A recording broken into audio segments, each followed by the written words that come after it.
అందరికీ భోజనం టైం అయిందనమాట. మీరందరూ భోజనం చేస్తారా? ఏం చేస్తారు ఏంటి నాకు అసలే అర్థం కావట్లేదు. నాకు మాత్రం నేను 12:30కే లోపలే తినేస్తాను. ఈరోజు కొంచెం ఆకలి కాలేదనమాట.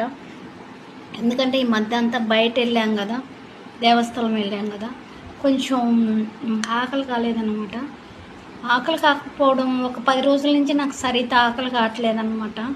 అందుకే ఈరోజు బ్లడ్ టెస్ట్ చేయించుకుందాం అనుకున్నాను. శుక్రవారం పూట ఎందుకు బ్లడ్ తీయడం, ఆడపిల్లని కదా, అందులో బాగుండదని వెళ్ళలేదన్నమాట హాస్పిటల్కి.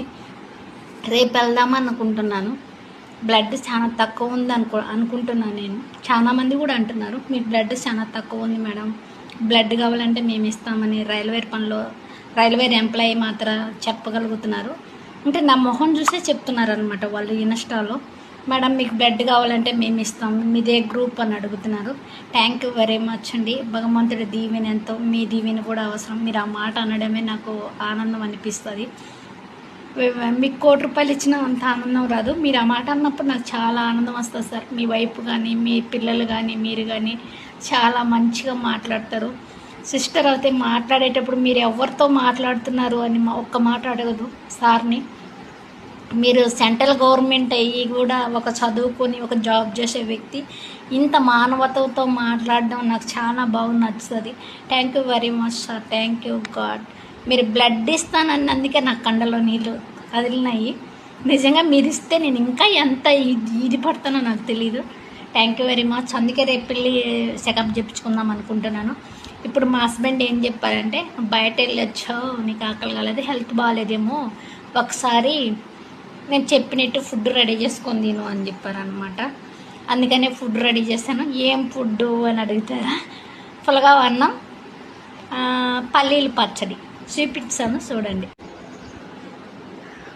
పల్లీలు కారము, పులగావ అన్నం తిను, ఒళ్ళు సలవ తిరుగుతుంది అని చెప్పారనమాట మా హస్బెండ్. నేను తిన్ను, నాకు ఇష్టం లేదు పులగావ అన్నం అంటే. మా అత్తగారి సైడ్ అంతా పులగావ అన్నం ఎక్కువ తింటారనమాట. అంటే పొలాల్లో పనిచేస్తారు కాబట్టి, ఎండకి గాలికి ఎక్కువ ఉంటారు కాబట్టి వాళ్ళు, మాకు ఎక్కువ పొలాల్లోనే పని ఉంటుంది మా అత్తగారి సైడు, పొద్దుటూరు సైడు.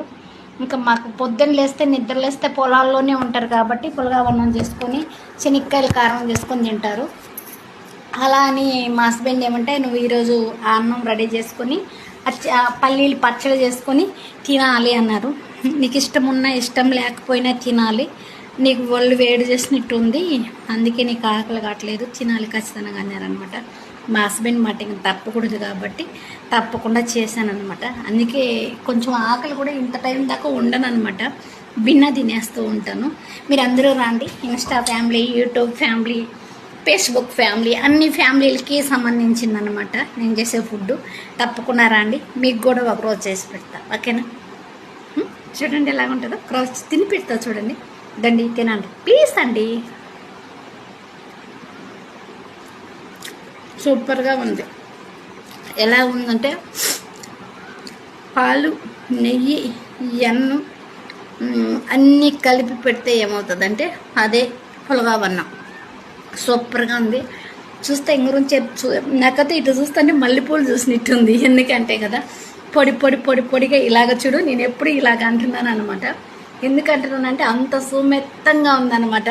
ఫారిన్ కంట్రీల్లో ఉంటారు జనాలు, ఎలాగుంటారంటే ఇలా ముట్టుకుంటే జారిపోయేలాగా ఉంటారు, అచ్చన్న అలాగా. అలాగే ఈ బూ కూడా అలాగ ఉందనమాట. చూడండి, ఫారిన్ కంట్రీలో లేడీస్ ఎలాగుంటారో అలా ముట్టుకుంటే జారిపోతుందండి, ముట్టుకుంటే జారిపోయేట్టుగా ఈ బో కూడా అలాగ ఉంది. తప్పుగా అనుకోకండి, ఎందుకంటే ఖచ్చితంగా భగవంతుడు మనకి ఇది ఇచ్చాడు కాబట్టి ఫుడ్ ఒక్క రోజుకి 3 పూట్ల, పొద్దున, సాయంత్రం, మధ్యాహ్నం, ఓకేనా? పొద్దున్నే, మధ్యాహ్నమే, సాయంత్రమే. కొంచెం నీరసంగా ఉందనమాట, అందుకే పడుకుంటున్నాను. పడుకుంటే మా హస్బెండ్ ఈ ఐడియా ఇచ్చారనమాట, ఇది వేసుకో. మా హస్బెండ్ చెప్తానే టక్కనలే నువ్వు చేయవు అన్నారు. కరెక్ట్గా లేచి మరీ చేశాను అనమాట. నాకు ఇష్టం, ఫేవరెట్ హీరో మా హస్బెండ్ కాబట్టి, ఓకేనా? సుగుణ సూర్య కాబట్టి, ఓకేనా? తిని పెడతా. ఇప్పుడు ఎలాగుంటుందంటే సుగుణ సూర్య ఎలాగుంటుంది, ఓకేనా? సూపర్గా ఉంటుంది కదా. బిస్మిల్లా రహమాన్ సలాం.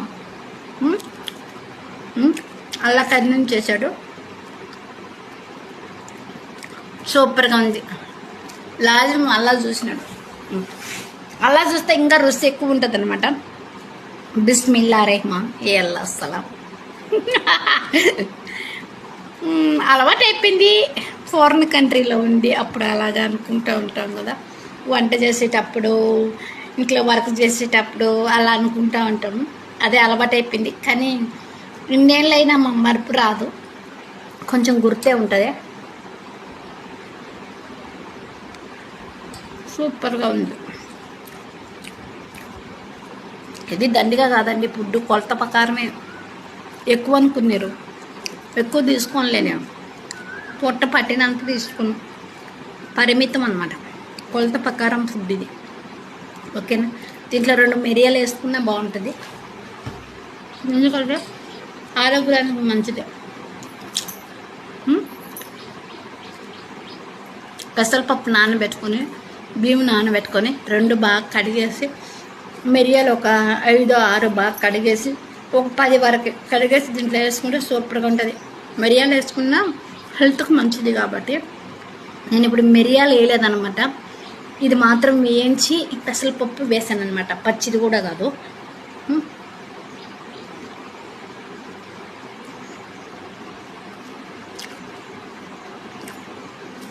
సూపర్గా ఉంది.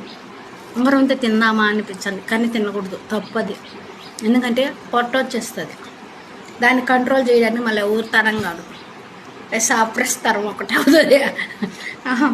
ఇంకా ఆట మా హస్బెండ్ ఇప్పుడు కాల్ చేసి చెప్పాడు, ఆ ఫ్రెష్ కూడా ఎక్కువ తీసుకోకు, నువ్వు వేడిగా తీసుకుంటే ఒళ్ళు వేడెక్కిపోతుంది అని చెప్పారనమాట.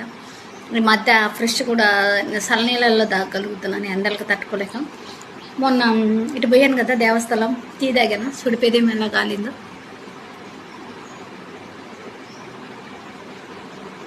అర్థమైందా? ఏదైనా అలవాటు ఉంటేనే. ఈ మధ్య ఈ 1 నెల పైన నుంచి వేడిగా తాగట్లేదు అనమాట, చల్లగా తీసుకుంటున్నాను కాబట్టి ఒక్కసారిగా వేడిగా, అది 3 టీలే తాగానండి, 3 టీలే తాగాను. ఆ 3 టీలకే ఇలా కాలిపోయింది పెదం. ఏం చేశాను అయ్యా అలా, ఏం చేయలేనల్లా, నువ్వే నన్ను కాపాడాలి, ఓకేనా. నా వల్ల కాదు ఇంకా, అంతే, నీకు వదిలేస్తున్నా అంతే, ఇంకా నేనేం చేయలేను.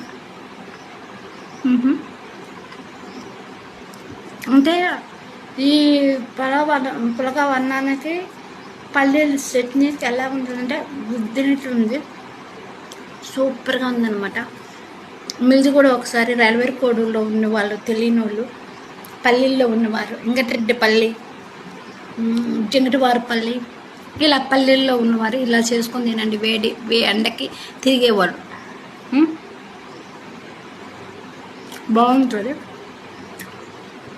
ఆ వెంకటరెడ్డి పల్లెల్లో అయితే అస్సలు చేసుకుని తింటారు ఇలాగా. ఎప్పుడు మామిడికాయ పచ్చడి దంచుకొని 3 రోజులు 4 రోజులు తింటారు. నాకు కూడా ఫేవరెట్ మామిడికాయ పచ్చడి. ఒక్కరోజు చేసానంటే అయిపోయేదాకా 3 పూట్ల వాంచేస్తాను. ఇప్పుడు కొంచెం భయం వస్తుంది, బ్లడ్ తక్కువ ఉంది. చేతులు చూడండి ఎలా ఉన్నాయో, వైట్గా ఉన్నాయి కదా, వైట్ అయిపోయినా నేను. ఎందుకంటే ఎండకి గాలికి ఎక్కువ తిరుగుతాను కాబట్టి, తిరిగినా ఎక్కువ వైట్ వచ్చేసాను అనమాట ఈ మధ్యలో. అందుకే కొంతమంది చూసిన వాళ్ళు నన్ను గుర్తుపడుతున్నారు, మీకు బెడ్ లేదు మేడం, మీకు ఇదే గ్రూప్ అడగండి మేడం, నేను ఇస్తాను అని అంటున్నారు. థ్యాంక్ యూ వెరీ మచ్ మీ అందరికీ. ఇలా అన్నందుకు, నాకు ఇలా సపోర్ట్ మాట్లాడితే నాకు చాలా ఇష్టం. కడుపులో పోయేది కూడా తీసి పెట్టగలుగుతా ఎవరైనా నాకు సపోర్ట్ మాట్లాడితే. నన్ను పొగిడితే కాదు, నాకు సపోర్ట్ చేస్తే, ఓకేనా. యూట్యూబ్లో కూడా మీరు సపోర్ట్ చేయండి, ఓకేనా.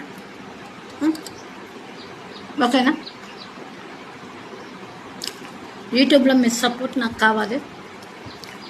యూట్యూబ్లో నాకు సపోర్ట్ చేస్తే కొంతమంది పేదలకి ఏదైనా హెల్ప్ చేయాలనుకుంటున్నాను, నేను ఖచ్చితంగా చేస్తాను. ఎందుకంటే ఒక్కొక్కసారి అయితే ఎక్కడికన్నా నేను దర్గాలకు వెళ్ళేటప్పుడు డబ్బులు ముందు కూడేసుకొని ఇంత పెట్టుకునేదాన్ని అనమాట, అంతా పొడిసిల్లరా. మా పండుని, మా మనవరాలను తీసుకొని పోయి, మా మనవరాల చేతలతో అక్కడ ఎంతమంది అయితే ఉంటారో పేద సాదా గుళ్ళ దగ్గర, అంటే ఇక్కడ దర్గా దగ్గర ఎంతమంది అయితే ఉంటారో అంతమందికి పంచేదాన్ని నేను మా మనవరాల చేత్తోనే. మా మనవరాలు ఇంక చిన్న పాప ఈ లేకపోయినప్పుడు నేనే పంచేదాన్ని అనమాట. మళ్ళీ మా హస్బెండ్కి కూడా ఇచ్చి నువ్వు కూడా ఇవ్వండి అని చెప్పేదాన్ని. అట్లా డబ్బులు అంతా కూడబెట్టుకొని నేను అలా చేసేదాన్ని అనమాట. అర్థమైందా? ఆ డబ్బులు వేయడానికి కూడా ఇంత మూట మొయ్యాలనే బరువుగా ఉండేది. అట్లా మేము దర్గాకి వెళ్ళినప్పుడు నేను అలా దర్గాకి ఆడ ఎవరున్నా ఇచ్చేదాన్ని. ఖర్చులకి ఎక్కువగా పెట్టుకునేదాన్ని, ఆ డబ్బులే పెట్టుకునేది.